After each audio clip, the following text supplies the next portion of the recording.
بسم اللہ الرحمن الرحیم۔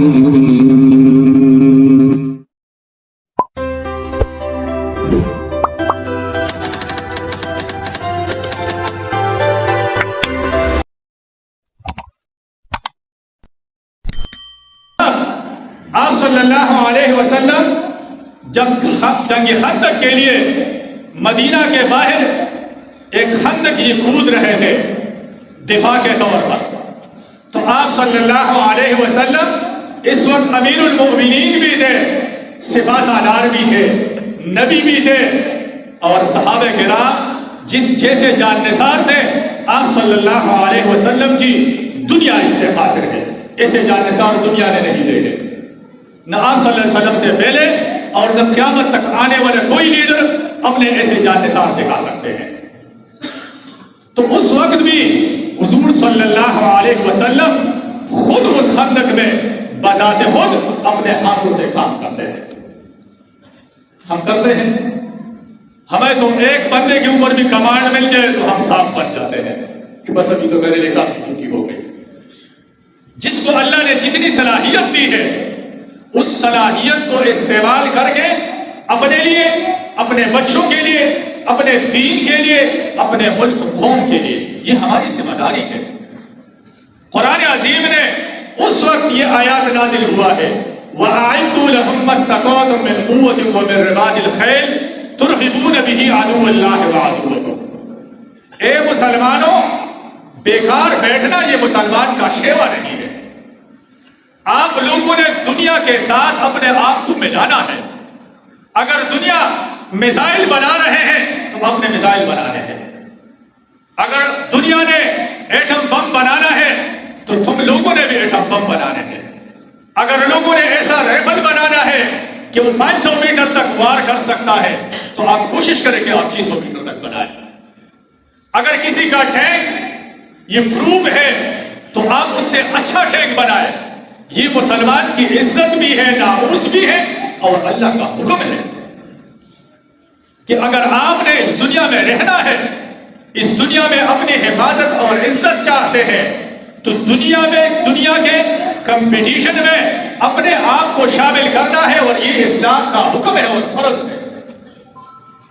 لیکن اور ایک اور جگہ اللہ تبارک و تعالیٰ فرماتے ہیں ہماری بدقسمت یہ ہے کہ ہم ٹیکنالوجی کو الگ چیز سمجھتے ہیں، سائنس کو الگ چیز سمجھتے ہیں، اور مسجد میں عبادت کو اور چیز سمجھتے ہیں۔ جو لوگ نمازیں پڑھتے ہیں وہ کہتے ہیں ہمارا کام صرف نماز پڑھنا ہے، جو اسلحہ بناتے ہیں وہ کہتے ہیں ہمارا کام صرف اسلحہ بنانا ہے، جو معاش پہ کھڑے ہیں، محاذ پہ لڑتے ہیں، وہ کہتے ہیں ہمارا کام صرف لڑنا ہے۔ اسلام کامل اور مکمل دین ہے۔ صحابہ کرام رات کو مصلوں پر ہوتے تھے اور دن کو گھوڑوں پر ہوتے تھے، فرائض کو پابندی کے ساتھ ادا کرتے تھے۔ اس وجہ سے انہوں نے پورے دن کو، پورے دین پر انہوں نے عمل کیا تھا، اس لیے دنیا ان کی حکمرانی تسلیم کرنے کے لیے تیار ہوئے تھے۔ اور آج ہم نے اپنے آپ کو خود تقسیم کیا ہے۔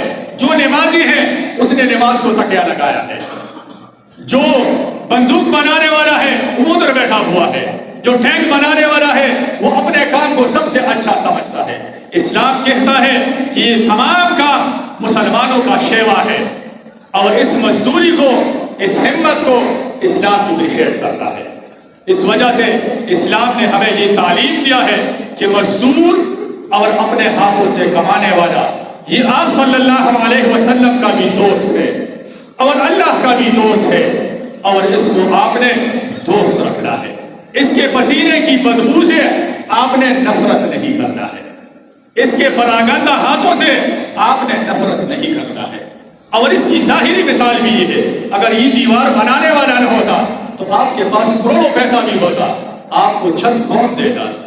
یہ دیوار بنانے والے کا کمال ہے کہ اس نے چھت بنایا ہے۔ اسی طریقے سے اگر یہ کارپیٹ بنانے والا نہ ہوتا تو آپ آج ریت اور مٹی میں بیٹھے ہوتے، اس کی بھی کمال ہے۔ اگر یہ مائک بنانے والا نہ ہوتا تو پیچھے والوں کو آواز نہ آتی، ان کا بھی کمال ہے۔